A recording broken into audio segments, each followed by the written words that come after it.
Hi guys, welcome back to the channel. Today we're going to show you how to build an external Swirl Pot system. So, I had a customer this week message me on Facebook and he wanted to know how to build an external Swirl Pot or external Swirl Pot system for his EP3. He wanted to mount it in the boot and he wanted to run all the way around to the fuel line and everything else in the system, but he didn't really understand where everything went, so we thought it would be quite helpful having this video. I tried to draw him a diagram over Facebook and I think he slowly understood, but it was not great and it was awful. So, I mean, my drawing isn't the best. We're going to try and see how we get on, but hopefully by the end of this, you'll be able to build one yourself, be able to work out all the lines and everything else in it. So yeah, plan today is to go through, build an entire Swirl Pot system, and yeah, see how we get on.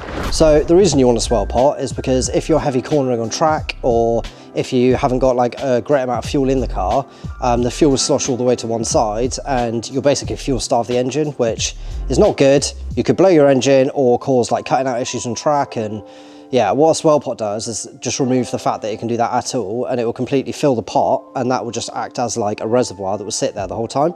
So you're not going to get into a point where you can starve the engine of fuel, and it's just a good thing to put in any like high horsepower or track car. So yeah, we're going to run through, draw a diagram in a minute and just go from all the way around the system, and hopefully you'll be able to just build your own if you need to. So if you need to buy anything in this guide, I'm going to put a link in the description so you can go through. We've got basically everything we're talking about here. We have for mainly Hondas, but a lot of it's universal, like AM fittings, lines, Swirl Pot, everything else. So yeah, if you do want anything in here, just click the link in the description and you can buy it all from there. So we've actually built hundreds of these systems now for customers over the span of about 6-7 years, and we even use them in our own car. We've actually got a Nuke tank with a CFC unit built in, so it's got a Swirl Pot built in the actual tank itself. This is just going to be purely on external Swirl Pots if you're going to add it into a system already with a tank, but we'll show you some footage now of mine anyway, because if you decide to go with that, it's much easier. It's all in bit on one, and you don't have to keep going around and run like hundreds of lines around the system. So just to make this easier for you guys, I'm going to include chapters in this video down the bottom, so you can just click through to whichever bit you need, whether it's like me talking about the Swirl Pot or where we get to the fuel rail or whatever else. We're going to add chapters just to make it easier, and you can just skip to the bit you want to watch. Okay, first section is tools that you're going to need, or tools and parts you're going to need. So I'm just going to make a quick list. Tools and parts. So Swirl Pot is obviously the first one. This you can just pick whichever Swirl Pot you want, but for this example, we're going to go with an external Swirl Pot with pumps inside the actual tank itself. You can run the pumps externally and just run them in line, but just for this example, it's way easier and neater for me to draw this with it all in one. Okay, next two things you're going to need are the fuel pumps. So we're going to need low pressure pump, which is going to go in the tank. Just put pump.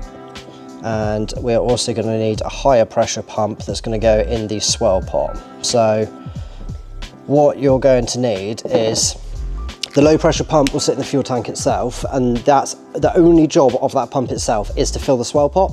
The whole point of this entire thing is to keep the Swirl Pot full at all times. So low pressure, it doesn't need to be anything ridiculous, it just needs to be able to feed into the pump. Generally this will be a low litre an hour versus the high pressure, because as it goes around the system, we'll explain this in a minute, but as it goes around the system, it will come back and return to the Swirl Pot, and then it will return into the tank after that when the Swirl Pot is completely full. So low pressure in the tank, high pressure in the Swirl Pot itself. Okay, next up, we're going to need fuel lines. So fuel lines, we're going to need basically to go around the whole system. You might already have some of the lines already there, which you can leave if you want to, or if you need a bigger bore, we can go to like AN style, or we'll talk about that again in a minute. We are going to need fuel pressure regulator. Fuel pressure regulator, you probably can't read that, but that's what it's meant to say. So fuel pressure regulator, you may not already have one. If you're in an EP3, for example, it might be in the tank itself. Way easier to have it on the actual rail or in line somewhere to be able to return back to the tank. So we're going to put that on there. Fuel lines, again, we've covered. We're going to need AN all the way around, or you can run push lock if you really want, but again, we'll go into that in a minute. Fuel pressure regulator, what else do we need? Fuel filter. Fuel filter is the last thing we need here. Fuel filter. Oh God, no, that's, there we go, fuel filter. That's a filter, right? Yeah. Fuel. Jesus. Right, next on the list is the fuel filter. let me try and do this. Fuel filter. Is that better, Jack? Yes. Yep, yeah. Good. So the next thing we're going to need is fuel filter. You can either run a 10 or, well, you can run any micron you want, but generally, a lot of people say that if you're going to run a 10 micron, you'd run it after pump. And if you're going to run a 100 micron, you'd run it between like the lift and the high pressure. Totally up to you where you put it, but that is what Nuke advises, Nuke Performance, who are specialists in this, and a lot of other guys would advise it anyway. So, I mean, we've always gone by that and we've never had a problem with the actual filter itself. So I'm just gonna go with that for this video. Okay, so let's go with the diagram. So I'm gonna apologize for how bad this is to begin with, because my drawing is horrific, but we will see. Okay, so this is the fuel tank, and that is going to be our low pressure pump. Low pressure. So low pressure pump we want in tank. We're going to have this going over to the swirl pot in a second, so let's put swirl pot here. That is our swirl pot. So in terms of style of swirl pot, there's a couple of different ones you can use here. If it's an internal pump swirl pot, generally the fittings will come out the top and they're labelled to which way you need to go, whether it's like to the rail, whether it's in, out, or return to the tank or whatever. But there is another style of these as well, which is a one if you were going to run the pumps in line. So if you're running the pumps in line, generally these would just have fittings on it. So for example, there'll be fittings like coming out of it and a fitting on the top, and the pump would actually sit in line somewhere. So it would go something like that, rather than the pump being in the tank, or pump in the swirl pot, sorry. So if you're going to do it this way around, then it's basically the same, but you just need to make sure that everything goes into the right place, because on something like this, it's like aluminium, they're not going to be marked where everything needs to go, so you need to be a bit more careful.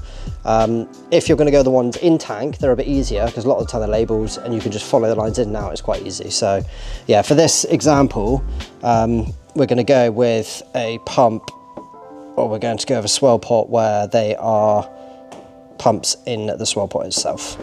So low pressure pump, swirl pot, and we're going to have the pump. So that is going to be the high pressure pump. High pressure pump in the swirl pot, low pressure in the tank. Okay, so first part of the system, we'll start with the tank. So you're going to want to go from your low pressure pump into the swirl pot, and like so.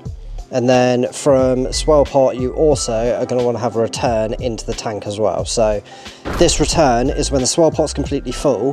If there wasn't a return in it, it would just overpressurize and keep going and keep going and keep going and blow. So this basically means that you can go back into the tank, and any excess that's in the swirl pot, it will stay full, and then it will just gravity back in. Low pressure feeds the swirl pot to keep it full, and then yeah, we'll go through the rest of the system now. Okay, next thing we're going to do, so we've got tank to swirl pot, and then we're going to come with from the feed of the high pressure out into our fuel filter. So that's fuel filter, 10 micron generally, but you can run anything in line if you want to.